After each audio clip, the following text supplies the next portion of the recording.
Hello, everyone. I'm Rania Khalek, and this is Dispatches. On today's episode, we dive into the ways big tech is entrenching Israeli apartheid and U.S. empire, and how Palestinians are resisting what our guest calls digital settler colonialism. Social media platforms promise free expression, but when it comes to Palestine, they've partnered with Israel to censor, silence, and even criminalize people for speaking out. Companies like Microsoft, Dell, and Meta are not just neutral players, they're actively reproducing the logic of occupation and discrimination in the digital realm. Joining me to discuss this and more is Omar Zahzah, author of Terms of Servitude, Zionism, Silicon Valley, and Digital Settler Colonialism in the Palestine Liberation Struggle. His book traces how digital technologies have become instruments of colonial control and how rejecting their terms is essential not only for Palestinian freedom, but for the global struggle against empire. But before we jump into it, this is just part of this episode. The full interview is available to Breakthrough News members only. You can become a member at patreon.com/Breakthrough News. And as always, be sure to hit the subscribe button and the bell so you get a notification whenever we post new content. And if you appreciate this show, you can also donate below on YouTube.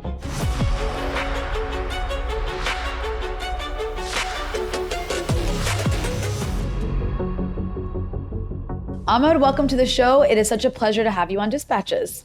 Thank you so much for having me.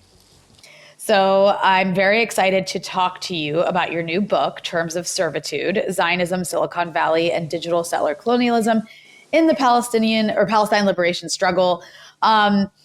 It's a really important topic, especially because as we've seen, this didn't just start 2 years ago, but over the last 2 years of genocide, we've really seen how much the sort of like entrenchment of Israel and U.S. empire has impacted the way that these big tech companies operate, both, digitally, but also like on the ground when it comes to their role in Israel's genocide in Gaza. So I guess a good place to start would be, you put forth this concept of digital settler colonialism.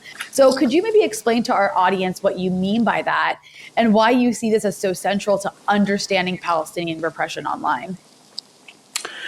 Sure. Thank you so much for having me and for that question. So in my book, I visit a concept known as digital settler colonialism. I'm not the first person to use it, as I make clear in the text, but I expand it in a slightly different way. And what I mean by that is that typically digital settler colonialism refers to the way that physical processes of settler colonization manifest in the digital sphere. So the ways that the digital sphere can be weaponized basically to reinforce physical processes of colonization. What I do in the book that is a little bit different is I also make sure to stress that we're seeing digital settler colonialism within the Palestinian context. That is a colonial weaponization of digital spaces to reinforce the Zionist settler colonial project, and that this is made possible in large part through an explicit partnership between U.S. big tech and the Israeli project. And so I emphasize this concept of choice, the fact that these are two intensely repressive forces consciously and willingly working together, because I think it's important to recall that there's a lot of complicity on both sides of the aisle when it comes to different industries and how they reinforce Israeli colonialism, Israeli violence, Israeli apartheid, and genocide. So I'd say that's my main tweak of that concept. And I do feel it's really important to express it in those terms, because oftentimes, even as it's very important to decry the various ways that industries can so intensely reinforce Israel's violence, and launder Israel's propaganda, sometimes we can get a little distracted in just finding all of the receipts of that convergence and overlook the fact that what we're seeing is a direct intentional choice to do these things. And so we need to remind ourselves that any industry, however big it is, whether it's big tech, whether it's legacy corporate media, they're doing this willingly at every step of the way. And so it needs to be critiqued on those terms. And, you talk about digital apartheid in this context as well, right? And you mentioned specific companies. So I just wanted to give you the opportunity. Walk us through some of these big companies that probably people who are watching this are maybe aware of some of these companies you're going to mention. and their role, but some of them might not be. And what do you mean when you connect that to the issue of digital apartheid? Name some names.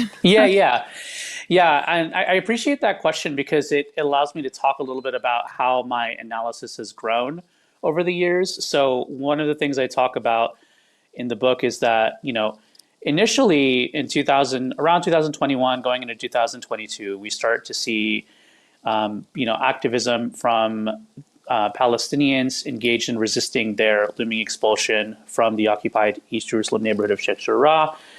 Right, and we see how there's an intentional and savvy use of emergent digital platforms and the ways that these organizers will consciously, again, through the savvy usage of media and understanding of the ways that multiple forms of media interact with one another, the way they're able to play social media off of corporate legacy media in order to advance their narrative. And this following on the heels of the 2020 George Floyd uprisings, when people are primed and kind of ready for more global conversations about how systemic structures of dispossession, violence, and extraction are what make kind of longstanding patterns of marginalization possible in the first place, right? So we've just gone from this broader global kind of cultural reckoning about white supremacy, anti-Black racism.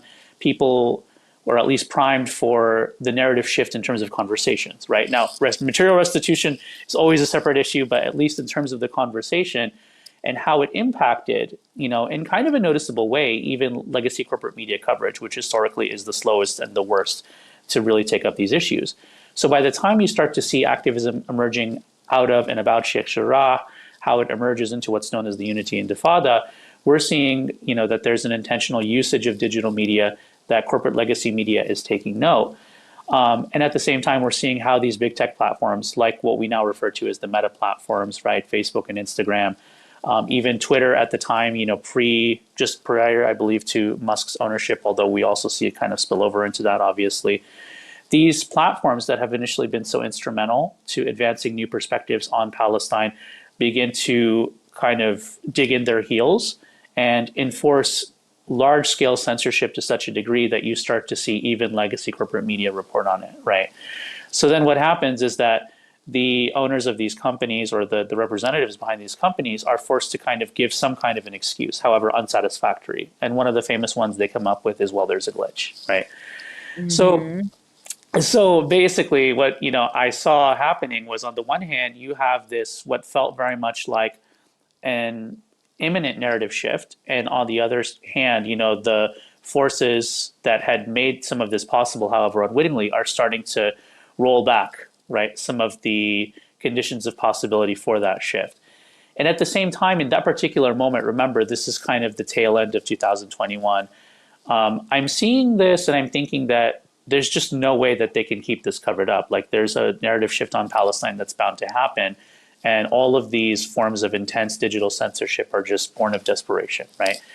So I wrote this article for Al Jazeera, and at the time I referred to what was happening as digital apartheid, thinking, this idea of apartheid as, kind of this instituted system of separation. And I was, arguing kind of along the lines of what I would come to expand more fully in the book, that basically we're seeing a weaponization of digital spaces, for an oppressive project, in this case, the Israeli apartheid project.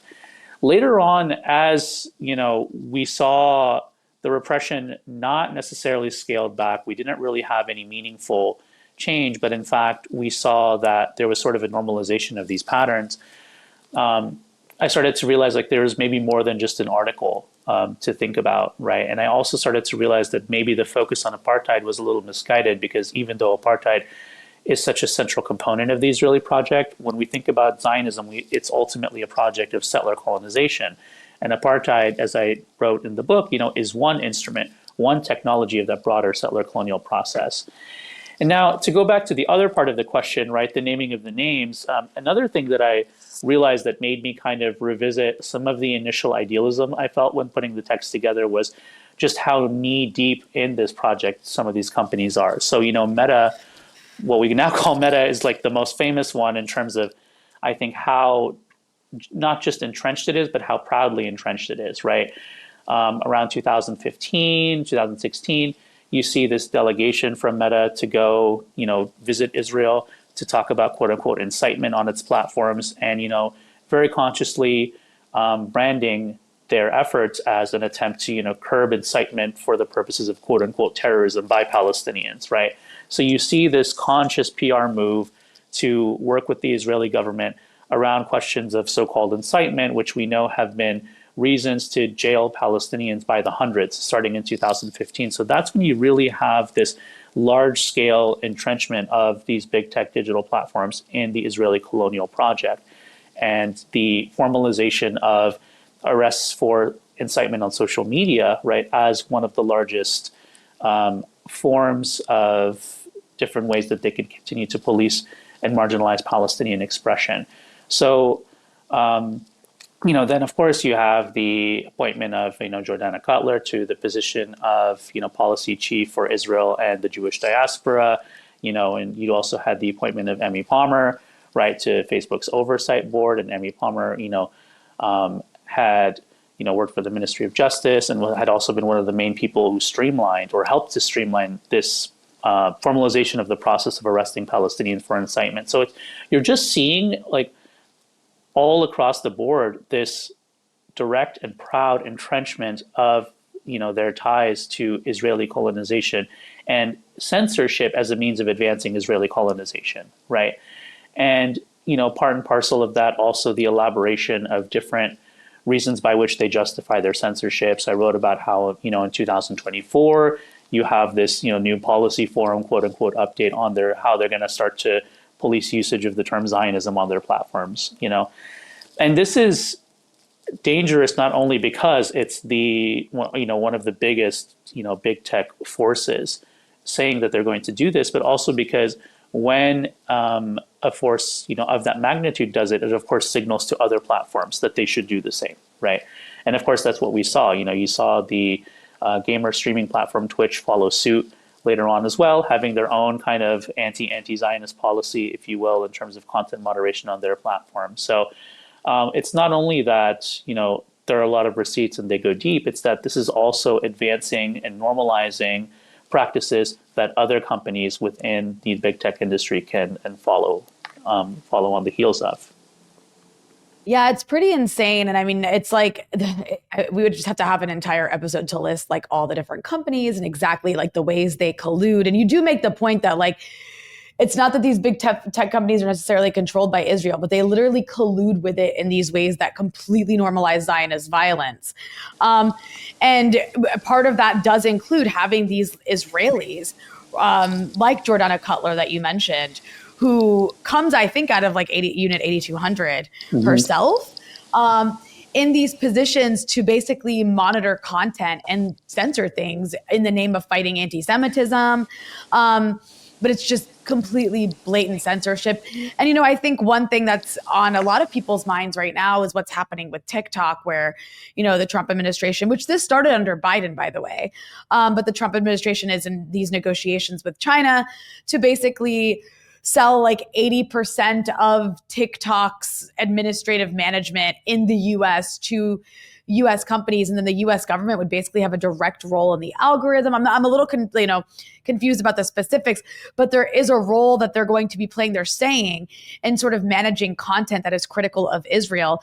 And so I'm curious if you could kind of like speak to that, because it really is just incredible how the Zionist narrative and sort of empire's narrative has managed to have such a dominant role in every single one of these companies, whether we're talking about Meta or TikTok or, like you mentioned, Twitch, and on and on and on. Yeah. The TikTok example was so fascinating and so egregious, and in that sense, I think it was a little bit distinct from the other platforms I looked at, because if you recall, and again, this, as you mentioned, rightfully, this did start under Biden. That's most of when my work on the article that became the chapter on TikTok began, really, for the most part, right? But if we recall, TikTok, kind of had this reputation for being the so-called pro-Palestine app, because a lot of people were using it to spread content about Palestine, about Israel and Zionism. It was, obviously one of the platforms that was turned to during the moment of the encampment. And it's generally just a platform that was associated, with younger users, partly because it was also revealing kind of the newer direction that technology was going in, right? We're moving away from these predominantly text-based platforms and modes of interaction to things that are more based on video, on viral clips that can be made and propagated. And so what happens is you start to, get a series of politicians basically clamoring and saying that they say this, right? That people are being affected by the footage they're seeing coming out of Gaza. And this is, inspiring young people to be quote unquote anti-Israel, right? You have Greenblatt of the ADL saying we have a TikTok problem. We need to get our best minds on this to get the youth basically to move away, from being swayed by these forces. People call it a pro-Hamas propaganda that's coming out of the apps, on and on and on. So there's this larger, kind of political moral panic that's being created around the conceit that this app is somehow inherently pro-Palestine. Now, it's definitely housed, a lot of content, and it's been, a favorite, it's, and I mentioned this in the chapter too, TikTok as a company really was just concerned with its own success as an app, right? I mean, of course, it wanted a lot of users, but it didn't create itself to be the pro-Palestine app, right? Like any other app, it's out there, doing business, trying to make it, and in fact, was succeeding. And that's sort of part of the problem. And not to necessarily bracket Palestine, but to think also about how when we talk about digital colonialism, we're also talking about capitalism, imperialism, and a large part of this was also just the imperial competition that we had with China, right? So this idea that there's another non-US tech company that is realizing this success, right? Where we can find this avenue of moral panic to also kind of parlay that into a broader process of getting it to kind of basically divest it, right, Yeah.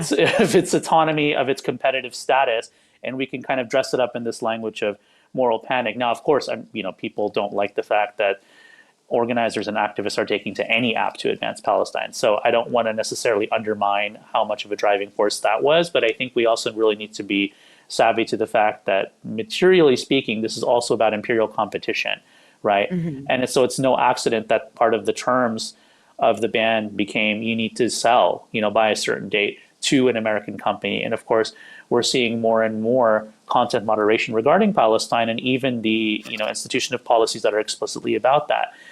But again, even, prior to this specific point, I've profiled people in the book who talked about how I've started to have my, content censored much more on TikTok. I've had posts removed for, explanations that really don't make sense, and this is prior to the very specific moment that we're at. So I think part of it is understanding that when you have big tech as such a hegemonic dominant industry, all of these platforms are going to move, or they are going to be moved in this direction that advances censorship, around anything relating to Israel, Zionism, the Zionist colonial project, and especially regarding Palestine and Palestinians, the advancement of the Palestinian narrative.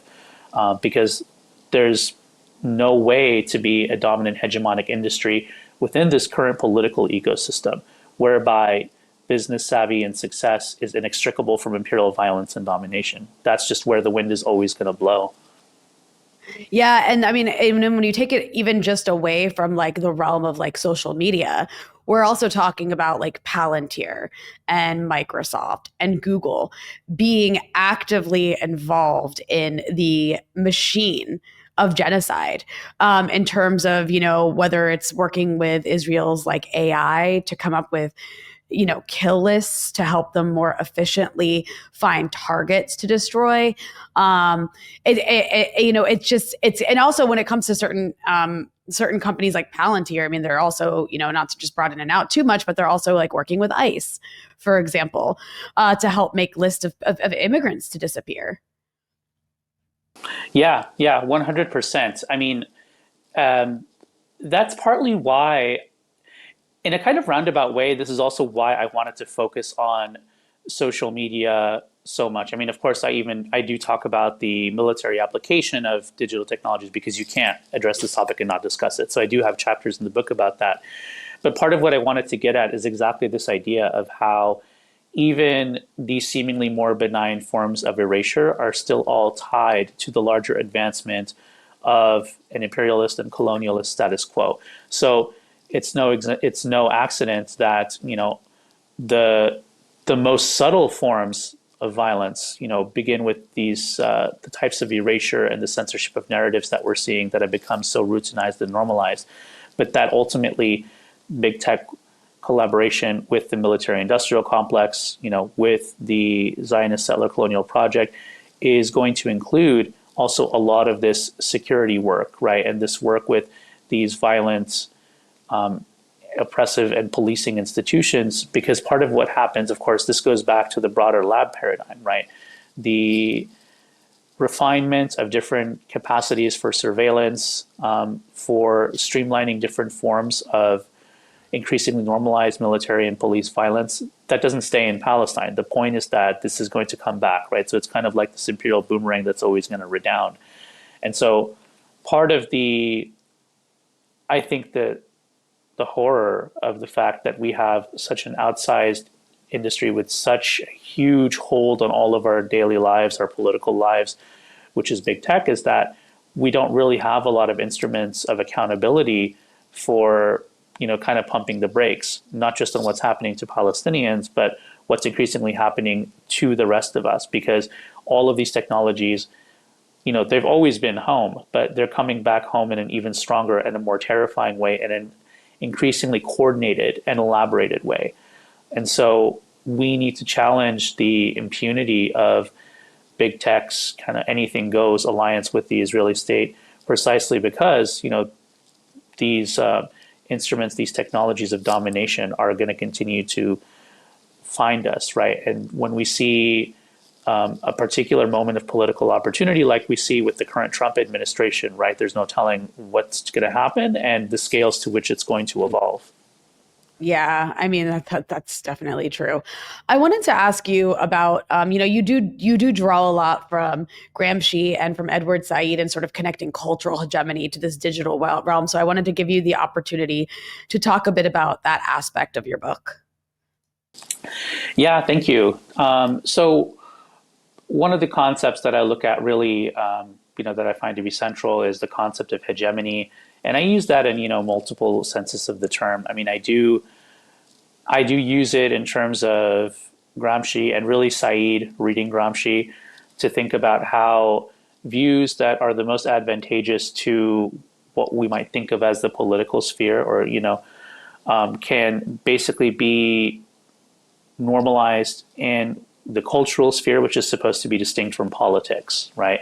So when we think about kind of the broader sphere of culture, when we think about academia, and even when we think about generally the different cultural exchanges that we have that make up our day-to-day lives, hegemony refers to the ways in which the things that are most advantageous to the dominant political order become a form of common sense that we also see replicated within culture. And so this, for Said, is what it allowed for systems of thought and, practices of ideology like Orientalism to be so persistent, precisely because they are replicated within culture, right? So you see Orientalism within literature, within movies, within the, corporate legacy media. And so I was thinking of it on that level, and also thinking about how hegemony refers to the ways that particular forms of media can become hegemonic in and of themselves, so that the things that become normalized through social media, for example, can become hegemonic, right? Or the interactions that we have on social media spaces really condition our senses of possibility of the world around us and our limits of possibility. And so that kind of, again, got into why I was finding, this anti-Palestinian content moderation to be so damaging, because this is something that could potentially condition the way that we understand the world around us politically. And if it advances to a particular degree, there's always the danger that we can have this obscuring of what is being kept out and at whose behest and why, right? Yeah. And then you also talk about the double standards, which is important too. And you even note that there's, the scholars who have named Russia as this repressive place, but then omit Israel right? And then even when Israel arrests Palestinians over social media posts, it doesn't really get the attention it would get, that we see when like Russia does the same thing. So I'm curious if you could talk a bit about that sort of imperial double standard when it even comes to tech criticism, because we hear a lot about that kind of thing in Russia and China, for example, but not when it Right. comes to Israel. Exactly. And that gets to a large part of the reason really that I wanted to do this book in the form that it came out, because obviously I'm writing about and through the larger movement for Palestinian liberation, the larger sort of different pockets of organizing, but I'm also wanted to think about this as a kind of large scale, I suppose, intervention in broader tendencies in tech criticism, because of course criticism of big tech as an industry has become kind of a staple of journalism. I think a pretty routine focus of academic works and scholar activism of various stripes. And so, but what I realized that sometimes when you have something that's ostensibly critical, it can be even more damaging for that ostensible form of criticism to reinforce a lot of the political double standards that we see at play in the context of liberation struggles. And so, of course, exactly as you're saying, Palestine, right? We have a lot of large scale criticism of big tech as an industry, but sometimes that criticism can still obfuscate the degree to which the Palestinian struggle is in perfect keeping with a lot of the examples we have of big tech being weaponized by oppressive regimes to subjugate, Yeah. colonized people. So I did find that sometimes critics were much more ready to talk about Russia or China. And of course, because this maps very neatly onto the U.S. imperial status quo. And yet, this gives people the illusion of being dissenters when in reality you're recreating the very political talking points that are part and parcel of the broader project of manufacturing consent, right? And of course, this goes back to Herman and Chomsky's concept, and Chomsky had always been very upfront about the fact that sometimes one of the most deceptive things you can do is to give people limited conditions for difference of opinion and then represent that as a broad scale spectrum, of distinct political thought, when in reality you're all basically just amplifying multiple stripes of the same belief, right? So yeah, I did feel it was Absolutely. important.